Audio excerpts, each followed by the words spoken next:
திருச்செந்தூர் அருகே குடிபோதையில் அதிவேகமாக இயக்கப்பட்ட கார் சாலை ஓரம் இருந்த வாகனங்கள் மீது மோதிவிட்டு தப்ப முயன்றபோது எதிரே வந்த வேன் மீது மோதிய வீடியோ காட்சி வெளியாகியுள்ளது. அதனை பார்ப்போம்.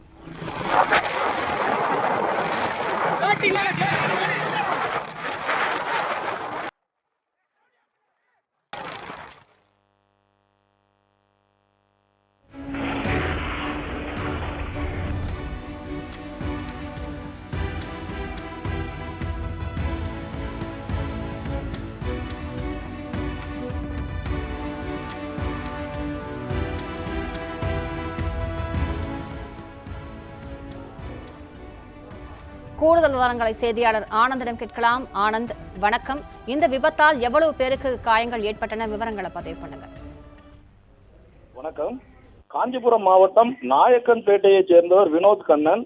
இவர் நேற்றைய தினம் குலசேகரப்பட்டினம் கோவிலுக்கு வந்து முடி காணிக்கை செலுத்திவிட்டு திருச்செந்தூர் அருகே உள்ள ஆறுமுகநேரியில் அவரது உறவினர் வீட்டுக்கு வந்துள்ளார்.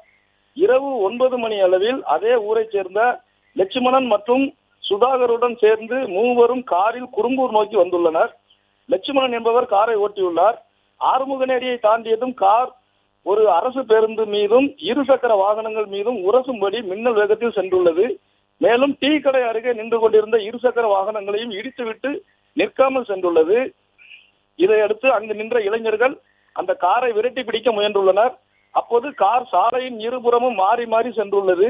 சிறிது தூரத்தில் எதிரே வந்த வேன் மீது வேகமாக மோதியது. இதையடுத்து பின்னால் விரட்டி வந்த இளைஞர்கள் காரில் வந்த நபர்களை பார்த்தபோது மூவரும் மது போதையில் இருந்தது தெரிய வந்துள்ளது.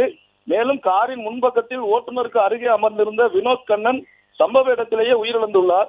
மற்ற இருவரும் படுகாயமடைந்துள்ளனர். இது குறித்து உடனடியாக தகவல் அறிந்து சம்பவ இடத்திற்கு வந்த ஆறுமுகநேரி போலீசார் இறந்தவர் உடலை தூத்துக்குடி அரசு மருத்துவமனைக்கு பிரேத பரிசோதனைக்காக அனுப்பி வைத்தனர். படுகாயமடைந்த இருவரையும் சிகிச்சைக்காக மருத்துவமனைக்கு அனுப்பி வைத்தனர். மேலும் இந்த சம்பவம் குறித்து ஆறுமுகநேரி போலீசார் வழக்கு பதிவு செய்து விசாரணை மேற்கொண்டு வருகின்றனர். இந்த நிலையில் சாலையில் மது போதையில் சென்று இருசக்கர வாகனத்தையும் இடித்து காரின் சிசிடிவி காட்சிகளும் அதே காரை விரட்டி சென்ற போது கார் வேன் மீது மோதிய காட்சிகளும் வெளியாகி பெரும் பரபரப்பை ஏற்படுத்தி வருகிறது. விரைவான விவரங்களுக்கு நன்றி ஆனந்த்.